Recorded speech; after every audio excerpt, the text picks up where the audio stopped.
오늘의 주요 뉴스입니다.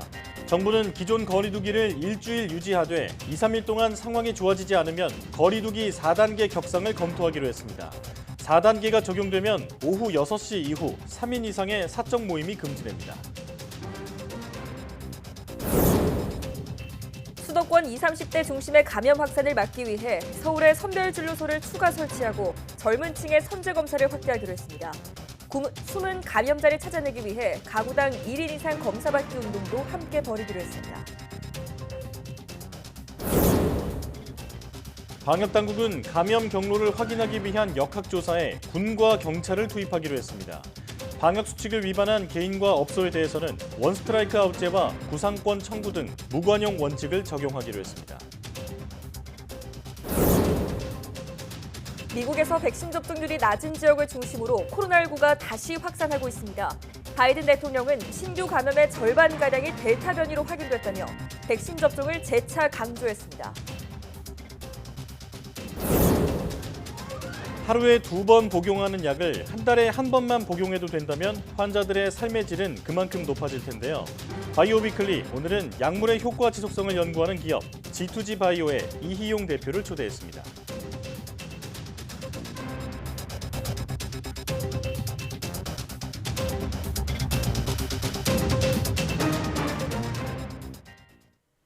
여러분 안녕하십니까? 사이언스 투데이 시작합니다.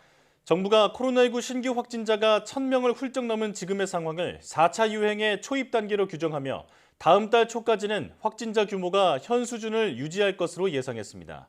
중앙재난안전대책본부는 브리핑에서 수도권을 중심으로 환자 발생이 배 가까이 급격하게 증가하고 확산 속도가 매우 빨라 엄중한 상황이라며 이같이 밝혔습니다.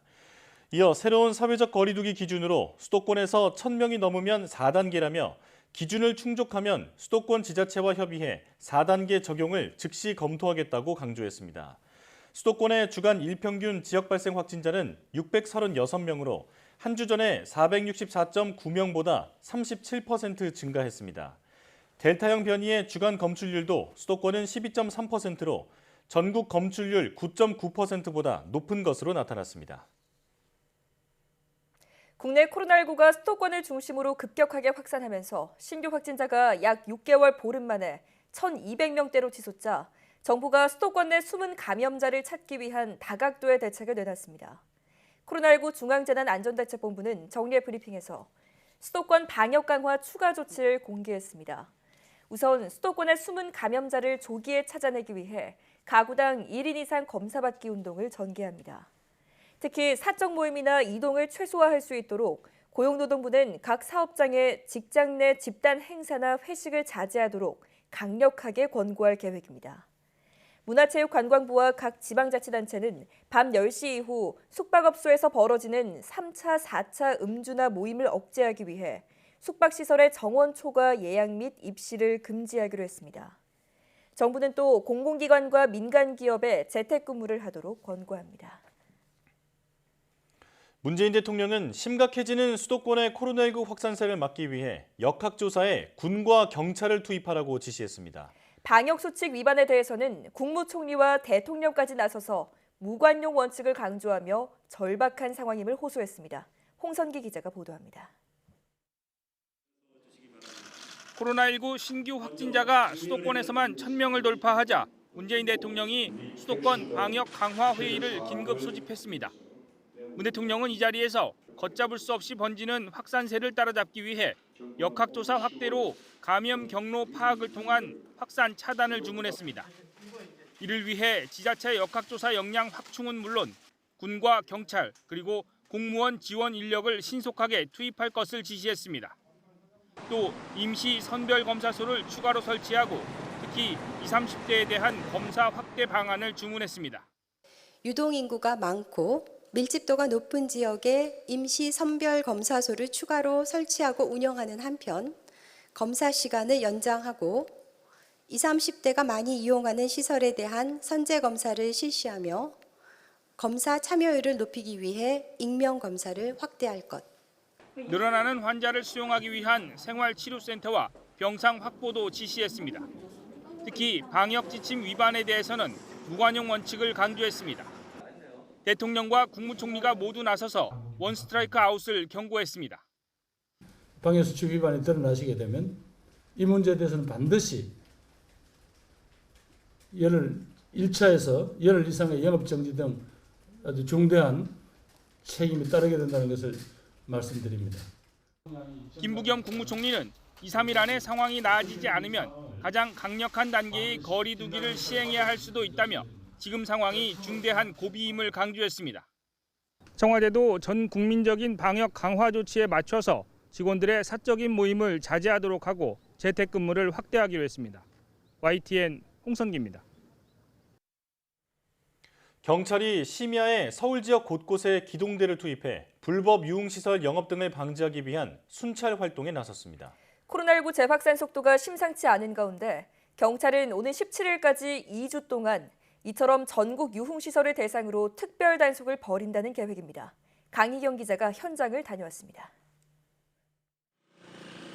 서울 가락동의 한 먹자골목에서 경찰이 팀을 꾸려 순찰을 하고 있습니다. 코로나19가 급격하게 확산하면서 경찰이 유흥시설 불법 영업 등을 예방하기 위해 기동대를 투입한 겁니다. 경찰은 이른 저녁부터 새벽까지 서울 곳곳에서 유흥가를 돌면서 불법 유흥시설 단속을 지원하고 범죄 예방 활동을 벌였습니다. 강남과 송파 등 서울 4개 지역에 기동대 4개 중대 260여 명이 투입됐습니다. 이와 함께 집합금지 명령이 내려진 유흥시설이 몰래 영업을 하고 있는지, 가게에서 밤 10시를 지나서도 영업을 이어가는 건 아닌지도 함께 단속이 이뤄졌습니다. 밖에서 볼 때 손님들 드시는 줄 알고 일단 이쪽으로 들어와. 최근 서울 마포구 홍대 술집 등에서 집단 감염이 이어지고 있지만 집합금지 명령을 어기거나 방역 수칙을 지키지 않는 사례는 꾸준히 적발되고 있습니다. 이에 따라 경찰은 오는 17일까지 2주 동안 유흥시설 불법 영업 특별 단속 기간을 운영하기로 했습니다. 순찰 활동을 강화하면 경각심이 높아져 감염병 예방법 위반 등의 범죄율도 낮아질 것으로 기대하고 있습니다. 불법 무허가 영업 등 각종 불법 행위에 대해서 경찰, 지자체, 기동대 등 가용 경력을 최대 동원하여 특별 단속하게 된 것입니다. 특별 단속 기간 첫 이틀인 지난 주말에만 32건의 감염병 예방법 위반 사례가 적발돼 200여 명이 입건됐습니다. 경찰은 앞으로도 인력을 최대한 투입해 집중 순찰을 벌이는 등 코로나19 감염 확산 차단에 주력하겠다는 방침입니다. YTN 강희경입니다. 서울에서 코로나19 확산세가 거세지자 서울시가 음식점과 카페 종사자에 대한 선제 검사와 심야 대중교통 감축 운행 등 방역 대책을 내놨습니다. 서울시는 지금이 코로나19 발생 이래 최대 위기라며 정부의 거리두기 연장 조치를 넘어 현장에서 실효성 있는 방역 조치들을 실행하겠다고 밝혔습니다. 오세훈 시장의 브리핑 내용 직접 들어보겠습니다. 서울시는 학원, 음식점, 카페, 노래방, PC방의 영업주와 종사자들께 대한 선제 검사 명령을 발행합니다. 최근 청년층 확진자가 많이 나오고 있는 만큼 청년층이 자주 찾는 장소를 중심으로 선제 검사를 확대해서 숨은 확진자를 찾아내겠습니다. 심야 시간대 이동 최소화를 유도하기 위해 대중교통 운행 시간을 조정하도록 하겠습니다. 버스는 7월 8일 목요일부터, 지하철은 7월 9일 금요일부터 밤 10시 이후 20% 감축 운행에 들어갈 계획입니다. 검사 역량을 확대하기 위해서 임시 선별 진료소를 확대하겠습니다. 서울광장, 강남역, 구파발역 등 25개 자치구별로 1개소씩을 추가해서 현재 26개를 51개까지 2배로 늘리겠습니다.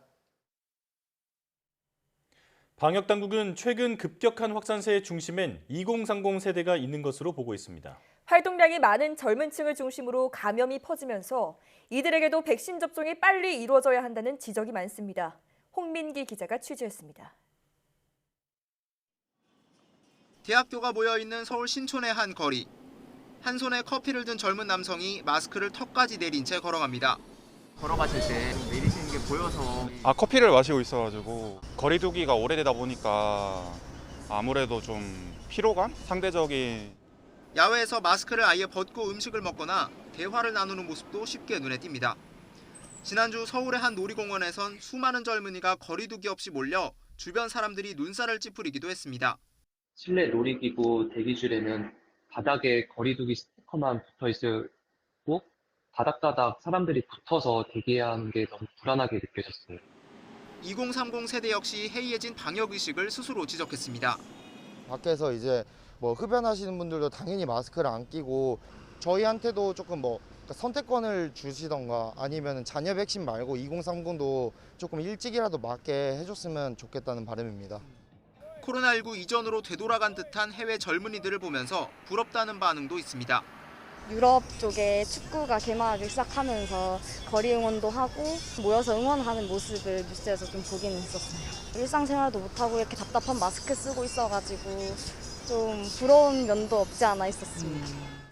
방역당국은 최근 급격한 확산세를 주도하는 원인으로 2030 세대를 꼽았습니다. 지난달 27일부터 한 주 동안 신규 확진자 가운데 20대 환자가 1,100명을 넘으면서 전체 연령대에서 가장 많았습니다. 6월 중순경부터 아마 20, 30대 중심으로 주점, 특히 유흥시설은 아니지만 유흥시설처럼 운영되는 일반 주점 등을 통해서도 상당수가 확산이 된 걸로 보고 있습니다.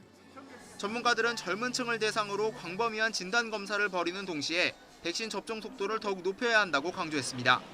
방역을 더 20, 30대 강화를 하고 정부도 최대한 스와프를 하건 어떻게 하건 다 해외에서라도 백신을 빨리 갖고 와서 맞게 하는 방법을 강구를 해야 된다고 생각합니다. 현재 방역당국의 백신 접종 계획을 보면 18살부터 49살에 대한 접종은 다음 달부터 사전 예약 순서에 따라 진행됩니다. YTN 홍민기입니다.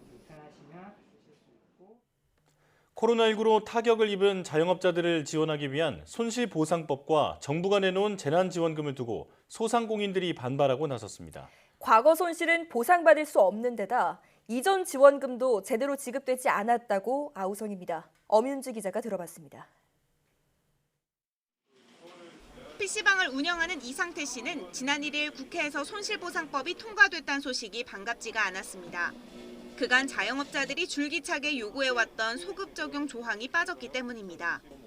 이번 달 이후 손실만 보상해주는 내용이라 지난해와 올해 상반기 손실액 1억 5천만 원가량은 보상받지 못하게 됐다고 말합니다. 손 놓고 있는 게 아니라 외면하고 있죠, 일부러. 방역이라고 하는 거는 자영업자를 통해서 방역한 거밖에 없는데. 밤 10시 영업 제한이 반년 넘게 이어진 호프집 업주 역시 불만이 큽니다. 위헌 소지가 있다는 이유로 소급 적용이 제외됐다는 설명에도 허탈감은 사그라지지 않습니다. 그러니까 손실보상 다 해서 줄 것 같이 하다가 결국 안 준 형국이 된 거잖아요. 그러니까 허탈감을 많이 느끼는 거죠. 영업 제한과 집합금지 조치로 피해를 본 소상공인을 위한 5차 재난지원금 계획에 대해서도 회의적인 소상공인들이 적지 않습니다. 기준에 맞지 않다는 이유로 4차 재난지원금을 못 받은 자영업자들은 5차 역시 남의 이야기라며 한숨을 내쉬기도 하고 4차 못 받으신 분들이 너무 많아요, 주변에. 이런 부분에 대한 행정력이 너무 떨어지는 거예요. 아직도 4차가 이루어지지 않은 상황에서 5차에 대한 얘기가 나오고 지금으로서 우리는 그거에 대한 신뢰가 너무 떨어져 있어요. 코로나19로 매출 타격이 컸던 지난해 매출액에 비례해 지원금을 지급하는 것, 적게 주기 위한 꼼수 아니냐고 의심하는 업주도 있습니다. 사실 19년도 기준이 맞다고 봅니다.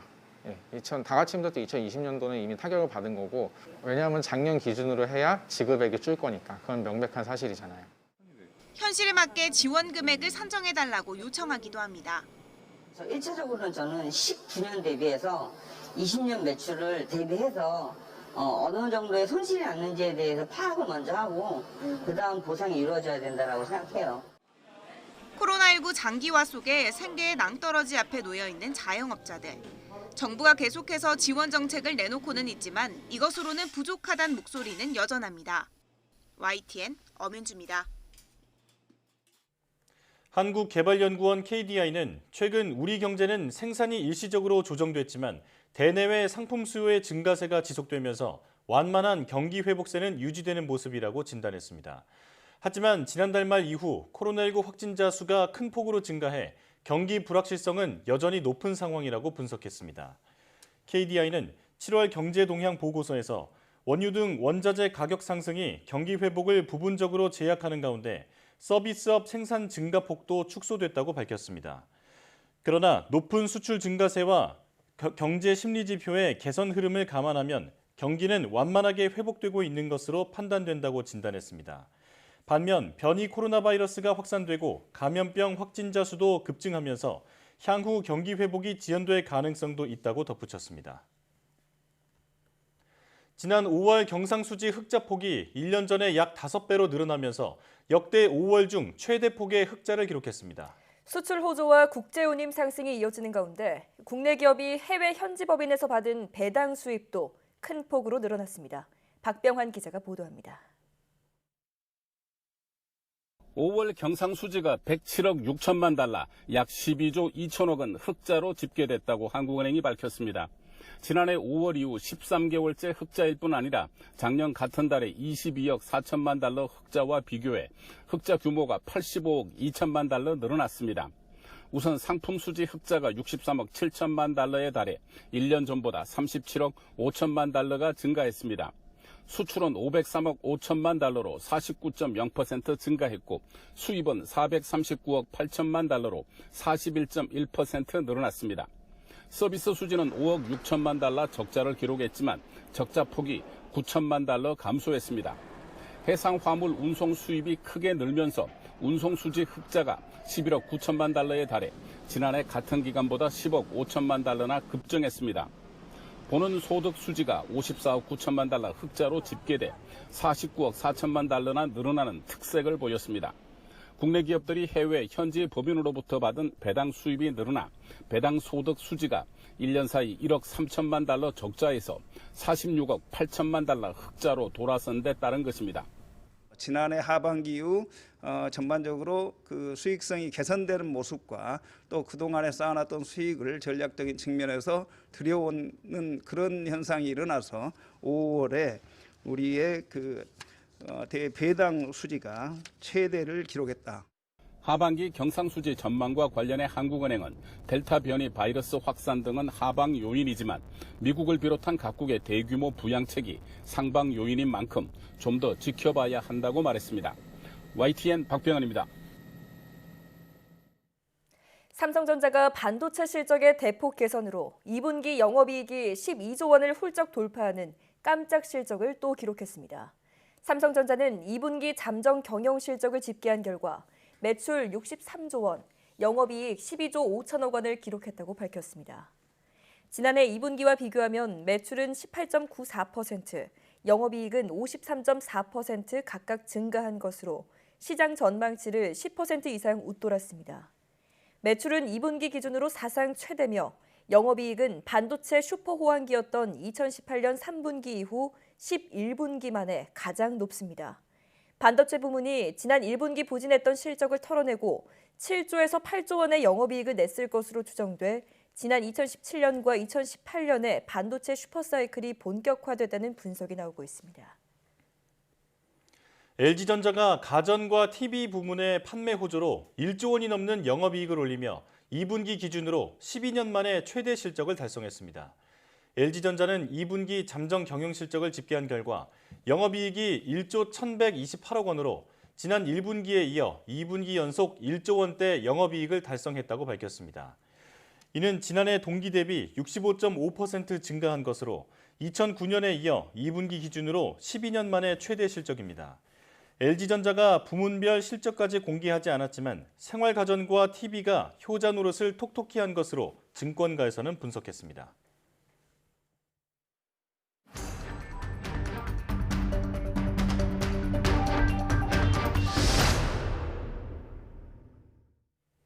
반년 만에 1,000명 넘는 확진자가 나왔습니다. 6일 하루 1,212명이 나왔는데요.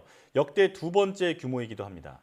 정부는 수도권 거리두기 현행 단계를 한 주 더 연장하기로 했는데 확산세가 잡히지 않으면 새로운 거리두기를 적용하고 곧바로 가장 강력한 단계까지 검토하겠다고 밝혔습니다. 네, 코로나19 브리핑 고려대학교 약학대학 김정기 교수 전화로 연결해서 자세한 이야기 나눠보겠습니다.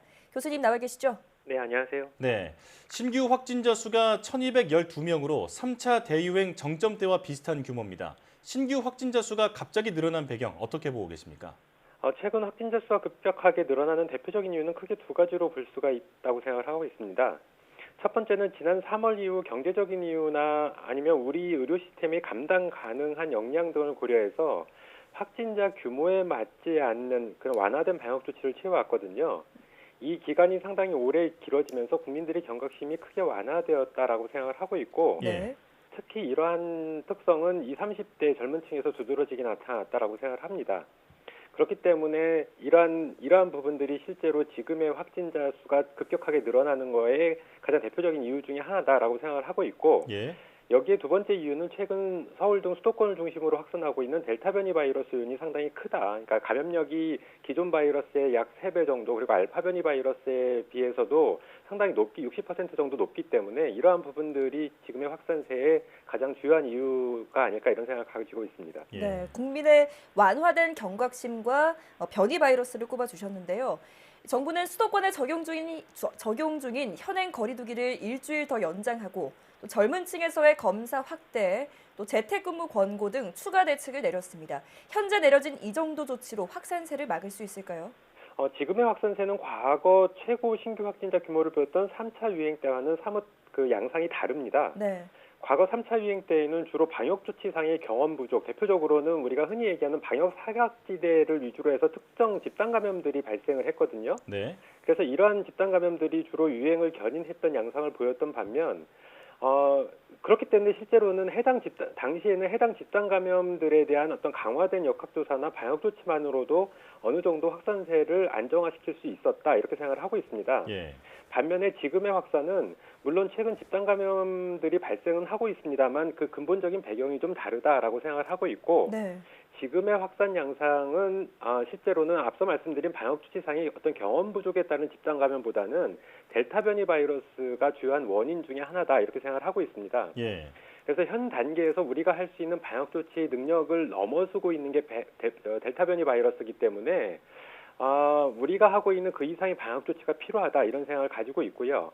즉 말씀하신 그 현행 거리두기 연장이나 검사 확대 등만으로는 한계가 있을 것이다라고 생각을 하고 있습니다. 예. 그렇기 때문에 지금의 방역 조치를 그대로 유지를 한다고 하면 향후에 확진자 수는 더 급격하게 늘어날 것이다. 물론 지금 단계에서 방역 조치를 강화하더라도 현 단계에 보이는 현상은 과거 1, 2주 전의 상황들이 반영되고 있는 거거든요. 예. 그렇기 때문에 방역 조치를 지금 단계에서 강화를 한다라고 해도 앞으로 한동안은 확진자가 크게 늘어날 거다. 아니면 큰 규모의 방역 조치 강화가 없다라고 하면 확진자 수는 한동안 계속 증가를 할 거다 이렇게 생각을 하고 있습니다. 예. 네. 지금은 그 과거와 비교하면 다른 차원의 문제다 이렇게 보고 계시는 건데요. 말씀하신 대로 델타 변이 바이러스가 많이 확산하고 있습니다. 지난주 변이 바이러스 검출률이 일단 절반을 넘었는데요. 특히 이 가운데 델타 변이가 지역적으로 감염 범위가 넓어지고 있고 또 국내에서 델타 변이가 우세종이 되는 건 아닌가 이런 얘기가 나오고 있는데 혹시 그 우세종이 되는 게 시간 문제다 이렇게 볼 수 있을까요? 일단은 말씀하신 것처럼 국내에서 델타 변이 바이러스가 우세종이 되는 건 시간 문제다 이렇게 생각을 하고 있습니다. 예. 말씀하신 것처럼 최근에 주요 변이 바이러스 검출률이 늘어나고 있고요. 실제로 한 일주일 사이에 37%대에서 13%포인트 정도 상승을 하면서 50%를 넘어섰거든요. 그리고 이중 델타 변이 바이러스가 차지하는 비율도 얼마 전 2% 안팎이었는데 최근에 18%까지 높아졌습니다. 네. 그리고 증가 속도도 1, 2주 만에 2배씩 증가하는 상황이기 때문에 지금의 방역 조치를 유지한다라고 가정을 하면 조만간 국내에서도 델타 변이 바이러스가 우세종이 될 것이다라고 생각을 하고 있고 네. 한 8월경에는 델타 변이 바이러스가 국내에서 우세종이 될 확률이 상당히 높다 이렇게 전망을 하고 있습니다. 네, 속도도 또 전파력도 높아서 더욱 우려스러운데요. 그런가 하면 영국에서는 델타 변이 감염자의 특징이 기존 코로나19와는 다르다라는 연구 결과도 나왔습니다. 일반 감기와 헷갈리기 좋은 증세를 보인다는 건데 본인이 확진된 걸 잘 분간할 수 없기 때문에 더 위험하다고 할 수 있을까요? 이 부분은 말씀하신 것처럼 영국에서도 그렇고 지난번에 미국 존스홉킨스대 연구 결과에서도 유사한 결과들이 나오고 있는데요. 네. 기존 코로나19 바이러스나 알파 변이 바이러스 같은 경우에는 기본적으로 초기에 발열이나 후미각 상실 등의 증상을 보입니다.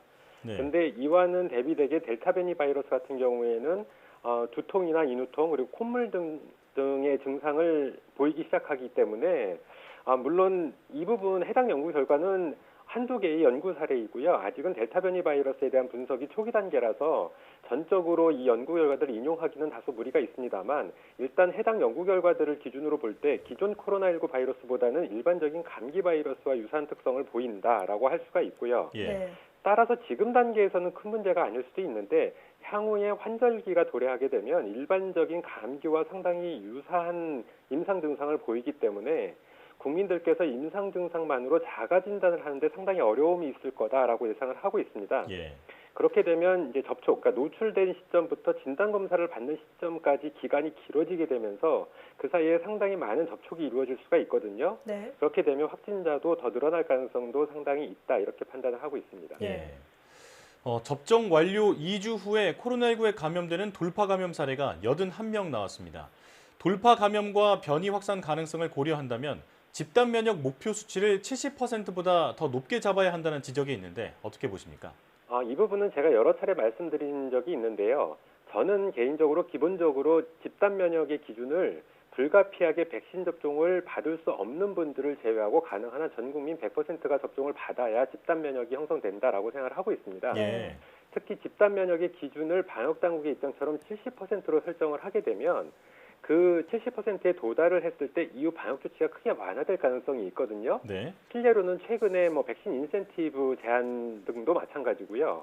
이렇게 되면 접종을 받지 못한 나머지 30%는 그만큼 감염 위험도가 크게 증가할 수밖에 없다라고 생각을 하고 있습니다. 특히 우리나라 같은 경우에는 지금 백신 접종이 우선순위를 기준으로 해서 접종이 이루어지고 있는 상황이기 때문에 아직은 영국이나 미국과 달리 백신 접종 여부에 대한 선택권이 모든 국민들에게 부여된 경우가 아닙니다. 그렇기 때문에 방역 조치 완화와 연계된 집단 면역 설정 기준에 있어서는 매우 조심스럽게 접근을 해야 된다. 그러니까 기본적으로 저는 100%에 가까운 국민들이 접종을 받아야 코로나19에 대한 그러니까 돌파 감염 부분을 고려할 때도 그렇고 기본적으로 집단 면역이 형성될 수 있다 이렇게 생각을 하고 있습니다. 자, 마지막으로 백신 관련 질문 드리겠습니다. 국내 제약사 제넥신이 인도네시아에서의 코로나19 백신의 임상 2상, 3상 시험 계획을 승인받았습니다. 성공 가능성은 어떻게 전망하십니까? 제넥신이 인도네시아에서 5,000명 그리고 이외의 다른 국가에서 5,000명에서 총 10,000명을 대상으로 한 다국가 임상 시험을 계획 중에 있는 걸로 알려지고 있고요. 말씀하신 것처럼 최근에 인도 식약처로부터 임상 2, 3상 시험 계획 승인을 받았거든요. 이 부분은 실제로 인도네시아에서 성인 300명을 대상으로 한 안전성 검증 부분을 통과하면서 이루어진 사안인데 문제는 안전성도 문제지만 이제 효능을 제대로 발휘할 거냐라는 부분이 가장 중요한 부분 중에 하나입니다. 근데 이 부분은 향후 임상시험 결과를 좀 지켜봐야 된다라고 생각을 하고 있고 더불어서 앞서 말씀드린 안전성 부분도 1차 검증에서 소수의 대상자만을 대상으로 평가를 한 것이기 때문에 앞으로 수만 명 규모의 임상시험을 거치고 그 이후에 상용화가 되더라도 안전성 문제가 계속 발생을 하고 있는 게 실제로 과거의 현재의 코로나19 백신들이거든요. 그렇기 때문에 이러한 안전성이나 효능 부분 다 향후 좀 임상 결과나 그 이외의 시판 후의 상황도 좀 지켜봐야 된다 이렇게 생각을 하고 있습니다. 자, 오늘도 코로나19 상황 살펴봤는데요. 아직 백신 접종률이 낮은 가운데 확산세가 더 커지면 걷잡을 수 없게 됩니다. 모두가 방역 수칙을 철저히 지켜야겠습니다. 지금까지 고려대학교 약학대학 김종기 교수와 함께했습니다. 교수님 고맙습니다. 네, 감사합니다.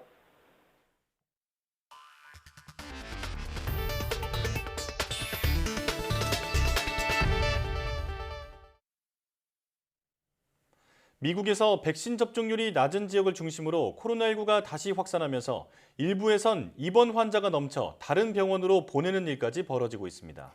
조 바이든 대통령은 신규 감염자의 절반가량이 델타 변이로 확인됐다며 이를 막기 위해 백신을 맞아야 한다고 거듭 강조하고 있습니다. 워싱턴 강태욱 특파원의 보도입니다.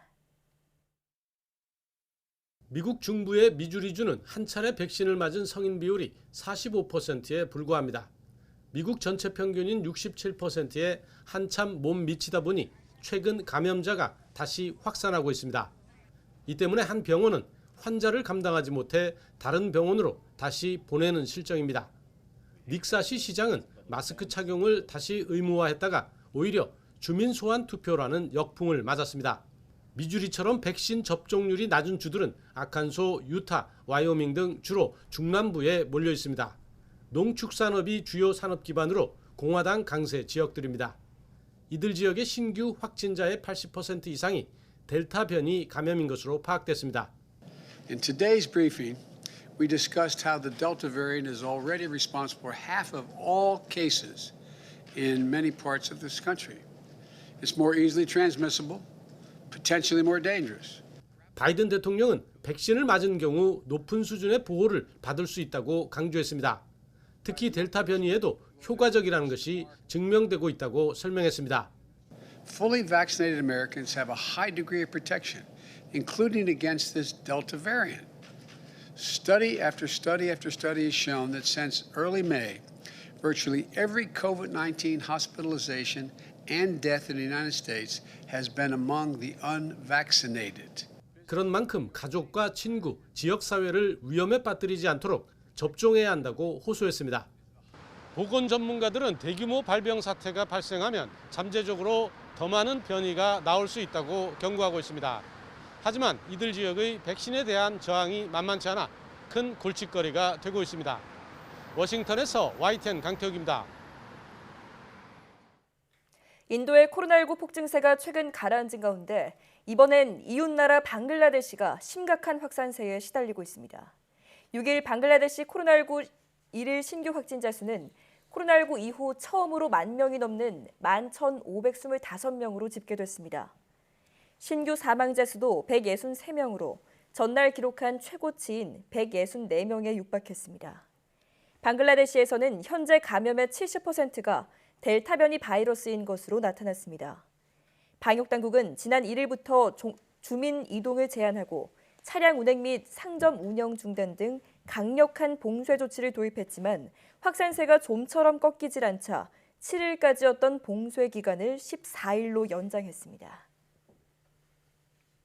델타 변이의 빠른 확산 속에 러시아의 하루 코로나 사망자가 또다시 역대 최다를 기록했습니다. 오는 19일 방역 규제를 풀기로 한 영국에서는 다음 달 하루 확진자가 10만 명으로 늘어날 것으로 예상했습니다. 김태현 기자의 보도입니다. 러시아 모스크바의 백신 접종 센터입니다. 코로나 확진자 급증에 놀란 시민들이 접종을 서두르고 있습니다. большая семья, все сделали, и я тоже хочу. Более 64 государств закупают нашу вакцину, Спутник V, поэтому я считаю, она является одной из самых лучших сейчас. 보건당국은 비예약자 대기줄까지 마련해 속도를 내고 있지만 러시아의 백신 2차 접종률은 12%대에 불과합니다. 인도발 델타 변이가 퍼지며 러시아 신규 사망자는 사흘 만에 또 역대 최다를 기록했습니다. 6일 하루 737명이 숨지며 지난 3일에 697명을 넘어섰고 신규 확진자는 13일째 2만 명을 넘었습니다. 영국은 오는 19일 방역 규제 해제를 밀어붙이기로 했습니다.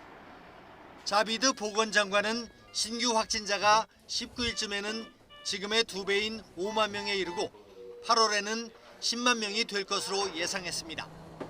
그러나 입원과 사망자 감소가 중요하다고 강조했습니다. What we are seeing is a severe weakening of the link between case numbers and hospitalization and deaths. And that is what is allowing us to ease the restrictions in this way. 영국과 달리 노르웨이는 제한 조치 해제를 연기하기로 했습니다. 마지막 4단계 해제를 앞두고 있었지만 일단 7월 말이나 8월 초까지 미루고 델타 변이 확산 추이를 지켜보기로 했습니다. YTN 김태현입니다. 영국에서 8월 16일부터 코로나19 백신 2회 접종자와 18세 미만은 확진자와 접촉해도 자가격리를 하지 않습니다. 사지드 자비드 영국 보건장관은 현지 시간 6일 국회에서 이 같은 내용의 새로운 코로나19 자가격리 정책을 발표했다고 스카이뉴스가 보도했습니다. 지금은 확진자와 접촉 시 열흘 자가격리를 해야 합니다. 새로운 규정은 백신 2차 접종을 하고 2주가 지나야 적용됩니다.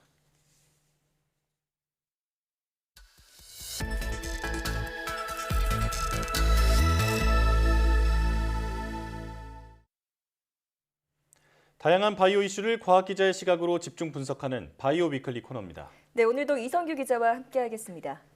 어서 오십시오. 안녕하세요. 네, 오늘은 어떤 소식 준비해 오셨나요? 네, 백신 관련 소식입니다. 화이자 백신이 델타 변이 바이러스에 대한 예방 효과가 떨어지는 것으로 나타났습니다. 델타 변이가 확산하는 영국은 오는 19일로 예정된 봉쇄계 조치를 강행하기로 했습니다. 1차와 2차 접종을 서로 다른 백신으로 하는 교차 접종이 국내에서 시작됐습니다. 예, 우리나라도 델타 변이 확산이 이제 본격적으로 시작이 됐는데요. 백신 접종률이 아직 낮은 상황이기 때문에 걱정이 많이 됩니다. 잘 들었고요. 오늘 주제로 넘어가겠습니다. 지병을 앓고 있는 사람은 하루에도 여러 번 약을 먹어야 하는데요. 이걸 한 달에 한 번만 먹을 수 있다면 훨씬 편리하겠죠. 네, 오늘 바이오 포커스에서는 약효 지속성 전문 기업인 G2G 바이오의 이희용 대표이사와 자세한 내용 알아보겠습니다. 어서 오십시오. 네, 안녕하세요. 네, 나와주셔서 고맙습니다. 처음에 항상 드리는 질문인데요. 회사 명칭에 대한 질문입니다. G2G 바이오 어떤 뜻으로 지으신 건가요? 예, 저희 G2G 바이오는 제가 창업할 때 조금 더 그 일반 사람들이 좀 쉽게 이해할 수 있게 저희가 이름을 짓자 그런 의미에서 Good to Glove 예. 이제 한 가지 의미가 있고요. 네. 그래서 좋은 의약품을 전 세계 환자에게 공급하자 이런 의미가 있고 또 하나의 의미가 있는데요. Good to Great라는 그 경영 서적이 있습니다. 예. 그래서 좋은 회사를 넘어서 위대한 회사 이런 두 가지 의미가 있습니다. 네. 국내에서뿐만 아니라 세계적인 기업이 되겠다라는 비전이 회사명에도 잘 담겨 있는 것 같은데요. 자, 대표님께서는 약효 지속성 분야 연구를 오랫동안 해오셨다고 들었습니다. 약효 지속성 말 그대로 약의 효능이나 어떤 기간을 늘린다라는 말일까요? 자세하게 좀 설명 부탁드립니다. 예, 그 모든 약은 체내 이제 예를 들면 이제 치매라든지 네. 당뇨약은 하루에 뭐 두세 번 또는 하루에 한 번 먹거나 이제 주사를 하게 되면은 약효가 좀 짧죠. 예. 그래서 이제 환자들이 이제 좀 어렵기 때문에 저희 이제 기술을 이용해서 하루가 아니라 뭐 일주일 또는 한 번 투약으로 일주일 또는 1개월, 길게는 뭐 6개월까지 약효를 나타낼 수 있는 그런 것을 약효 지속성이라고 말씀드릴 수 있겠습니다. 이 G2G 바이오는 약효 지속성 미립구 분야 기술력을 보유하고 있는데요. 이게 구체적으로 어떤 방법으로 약효를 지속시키는 건가요? 그러니까 약효 지속하는 것은 원리는 상당히 간단합니다. 그 예를 들면은 저희가 수술할 때 그 녹는 실이 있거든요. 예. 생분해성 수술용 봉합사 실.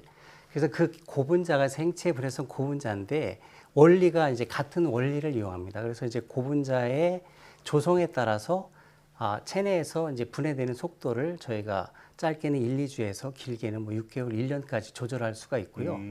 이제 여기에다가 그 저희가 알고 있는 약효 물질을 미립구 형태로 이렇게 만들어서 그 고분자 분해 속도에 따라서 약효를 지속할 수가 있겠습니다. 그 미립구 형태라는 게 간단히 말하면 캡슐 같은 건가요? 네.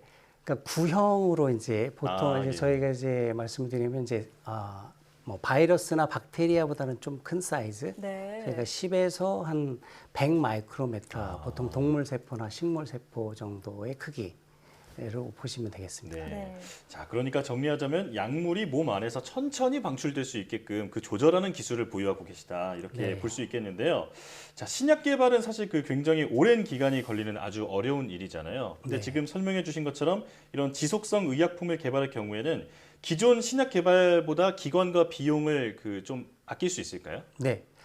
저희가 약효 지속성 의약품을 이제 크게 두 가지로 볼 수가 있는데요. 네. 거기에 이제 들어가는 약효 물질이 신약일 수도 있습니다. 그러면 이제 예. 신약하고 똑같은 이제 그 기간이 걸릴 텐데요. 그 전에 이미 이제 경구 이제 먹거나 주사로 사용되는 이미 알려져 있는 약을 이용해서 지속형 의약품을 개발할 수가 있는데요. 예. 이런 경우에는 이미 그 약효도 다 검증이 돼 있고 그 다음에 이제 동물 실험이나 뭐 임상 시험을 통해서 그 안전성이라는 게 다 확보가 됐기 때문에 굳이 약효를 지속하는 의약품으로 개발할 때 모든 독성 시험이라든지 임상 시험을 다 할 필요가 없게 되겠죠. 네. 그래서 보통 신약을 개발하게 되면은 저희가 한 20년 이렇게 보거든요. 네. 우리가 잘 알듯이 최근에 저희가 얼마 전에 저희 SK바이오팜에서 FDA 처음으로 이제 허가받은 약이 제가 알기로 한 20년 소요됐다고 하는데요. 네. 약효지속성 의약품은 이제 그 기간을 한 절반 이하로 한 7년에서 8년이면은 저희가 허가를 받을 수가 있겠고 당연히 이제 비용도 독성 시험이나 이제 임상 시험을 다 하지 않아도 되기 때문에 평균적으로 보면은 뭐 신약 개발에 뭐 한 비용의 한 10% 20%, 5%이 정도면은 저희가 그 출시까지 할 수 있는 의약품을 개발할 수가 있겠습니다. 예. 제가 이제 다음 질문을 드리기 전에 한 가지 궁금한 점이 있는데요. 이 약효 지속성이 이제 기존 의약품을 활용하는 거잖아요. 네. 그럼 이렇게 특허가 완료된 의약품을 가지고 만드는 건가요? 그러니까 특허가 이미 이제 저희 같은 경우는 이제 특허가 만료된 의약품들을 주로 사용하기도 하고 특허가 그 남아 있는 것도 할 수가 있죠. 왜냐하면 이제 약효지속성 의약품을 개발하더라도 7년에서 한 8년 기간이 소요되기 때문에 뭐 그 전에 이제 물질 특허가 만료가 되면은 그때 이제 특허 만료와 동시에 저희가 이제 출시를 할 수 있기 때문에 그래서 그 자료는 기존의 의약품의 자료를 다 활용할 수가 있기 때문에 개발비를 상당히 줄일 수가 있는 거죠. 그러면 그 원천 특허를 보유하는 오리지널 제약사는 그런 어떤 약효 지속성으로 인한 거를 방어하기 위해서 좀 특허를 늘리는 전략을 구사할 수도 있겠네요. 그렇죠. 그 에버그리닝 전략이죠. 그래서 이제 그 오리지널사가 이제 그런 그 이제 제형 특허, 뭐 약효 지속성 이런 거를 원천적으로 이제 하기 전에 저희가 먼저 이제 특허를 내면은 저희랑 같이 이제 일을 할 수가 있겠죠. 그래서 그런 틈새를 저희가 잘 노려서 개발을 할 수가 있겠습니다. 이제 다음 질문 한번 넘어가 볼게요. 그 최근에 그 미국 바이오젠의 그 치매 신약이 FDA에서 승인이 났잖아요. 치료 치료에 어떤 새로운 전기가 마련된 것 같은데 G7주 바이오들이 지속형 치매 신약 개발하고 있잖아요. 이게 어떤 내용인가요? 네, 우선 그 바이오젠의 그 항체 그 치매 약은 약간 논란이 좀 있긴 합니다. 두 가지 측면에서 우선 이제 그 뇌에서 이제 아밀로이드 베타 이제 그 응집을 저해하는 효과는 있었는데 이게 약효를 인지 기능 개선하는 거를 확실히 보여주지는 못해서 약효 논란이 있고 그다음에 이제 가격이 워낙 고가다 보니까 지금 미국 의회에서도 이제 이 가격이라든지 이제 허가 절차를 이제 조사를 들어갔는데요. 그럼에도 불구하고 FDA에서 이게 허가가 됐기 때문에 이 치매 신약을 개발하는 이제 바이오 회사들에 대해서는 그 동기부여가 되겠죠. 그래서 저희는 그 이미 이제 알려져 있는 약, 그러니까 이 바이오젠 신약이 나오기 전에 지금 4가지 약을 주로 사용을 하고 있습니다. 치매. 그런데 이제 문제는 이 치매 약이 그 인지 기능 개선하는 게 좀 일시적인 현상으로 지금 돼 있고 이게 치매를 늦추거나 치료하는 효과까지는 없어요. 근데 대부분의 이제 그 치매 약들이 이 하루에 뭐 한두 번씩 먹거나 뭐 붙이거나 근데 대부분의 치매 환자들은 60대, 70대 이렇게 노인분들이 많은데 이런 분들이 매일 이렇게 약을 챙겨 드시기가 상당히 어렵고요. 그리고 또 치매 환자의 특성상 이런 잘 까먹기도 하고 이렇기 때문에 약효를 원래 개발한 그 목적의 약효의 효과를 충분히 나타내기가 상당히 어렵습니다. 그래서 저희는 약효지속성 이제 기술을 이용해서 이 하루에 한 번 먹던 약을 한 번 주사를 통해서 1개월 동안 약효가 지속되게 하는 그러한 의약품을 저희가 2가지 약물에 대해서 진행을 하고 있습니다. 기존 치매 치료제의 한계를 극복한 신약을 개발 중이다 이렇게 말씀해 주셨는데요.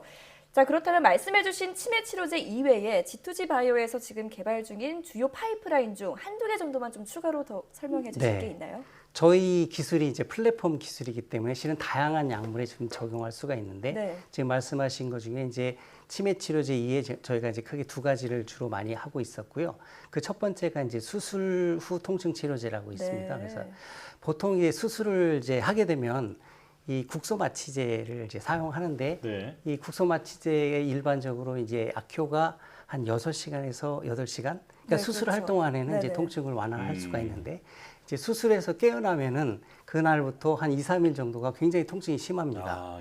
이때 문제가 이 마약성 진통제를 굉장히 사용을 많이 해요. 그래서 이제 마약성 진통제는 좀 문제가 있기 때문에 그래서 저희가 이제 저희 기술을 이용해서 이런 국소 마취제가 수술할 때 그 수술 부위에서 최소 3일에서 한 일주일 정도 약효가 지속되게 하는 수술 후 통증 치료제를 개발을 해서 저희가 마약성 진통제 사용량을 줄일 수 있는 그런 제품을 개발하고 있고요.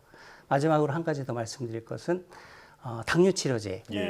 당뇨 치료제가 지금 뭐 인슐린이 있고 뭐 GLP-1이라는 게 있는데요. GLP-1 같은 경우가 최근에 이제 거의 인슐린 시장까지 이제 거의 왔거든요. 근데 이제 그 가장 앞서 나가 있는 게 지금 일주일에 한 번 주사하는 이제 당뇨 치료제가 지금 시장에 이제 2개가 지금 나와 있습니다. 네. 저희는 이제 이 당뇨 치료제를 1개월에 한 번 주사할 수 있는 그런 의약품을 개발하고 있습니다. 그렇군요. 말씀해 주신 내용들이 이제 상용화가 되면 우리 일상이 많이 변할 것 같다, 이런 기대감이 많이 커집니다. 자, 이제 마지막 질문인데요. G2G 바이오는 2017년에 설립이 돼서 상장도 지금 준비하고 있는 것으로 알고 있습니다. 사업을 하시면서 느끼신 게 많을 것 같은데요. 국내 바이오 생태계에 대한 제언 한 말씀 부탁드릴게요. 네. 그 일반적으로 이 바이오 쪽 이게 신약은 아까 말씀드린 것처럼 15년, 20년 이게 장기간의 이 기한이 걸리는 그런 분야입니다. 예. 근데 대부분의 지금 이제 그 투자, 정부에서 이제 모태 펀드를 이용해서 하는 투자를 비롯해서 뭐 벤처 캐피탈 투자가 그 회수 기간이라고 그러죠. 운영 기간이 좀 짧아요. 그래서 보통 한 7년, 8년, 요즘 뭐 긴 것도 좀 나오긴 하는데 많이 기다려주지 않는군요. 그래서 장기간에 이제 한 뭐 15년이나 20년 이렇게 장기 투자를 할 수 있는 그런 것들이 좀 많아졌으면은 이제 좋겠다는 생각이 들고요. 또 하나로는 이 의약품을 개발할 때는 다양한 이제 분야가 필요하거든요.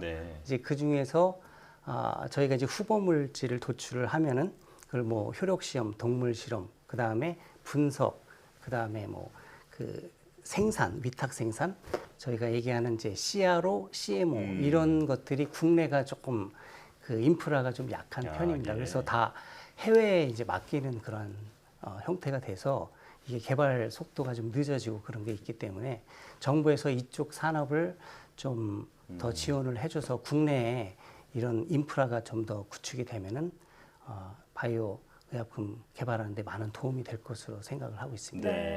좀 더 긴 호흡으로 지원과 투자가 좀 필요하겠네요.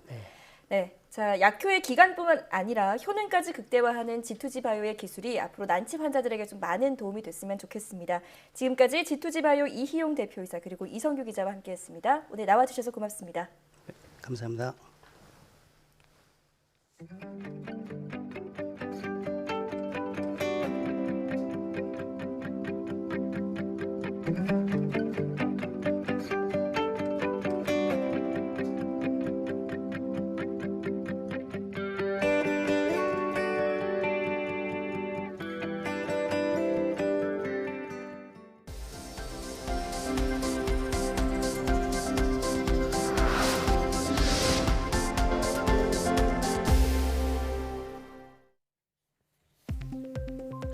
화이자와 모더나 백신 등 mRNA를 기반으로 한 코로나19 백신 성분이 모유에 들어가지 않는다는 연구 결과가 나왔습니다.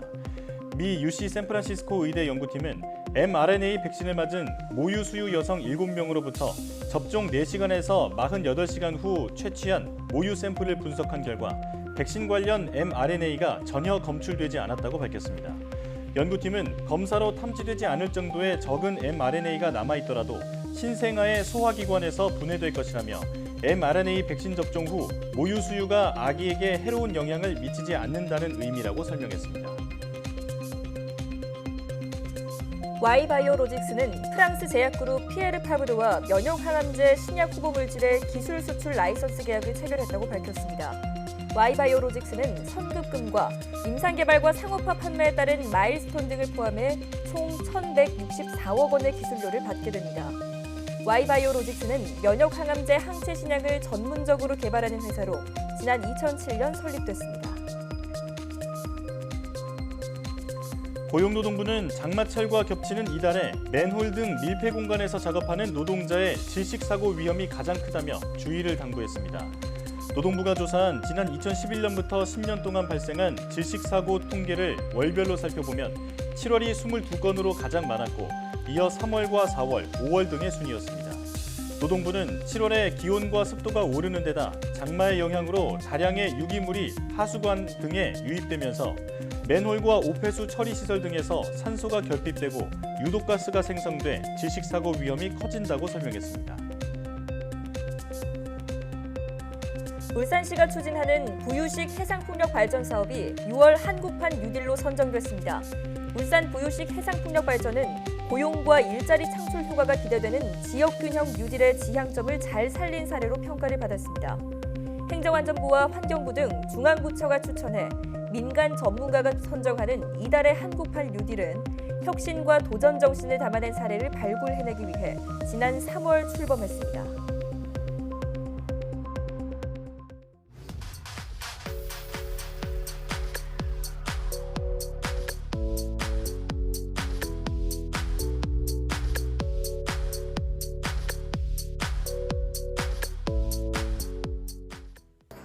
(1000명을) 훌쩍 넘는 확진자가 나오면서 정부가 수도권에서 기존 거리두기를 일주일 연장하기로 했습니다.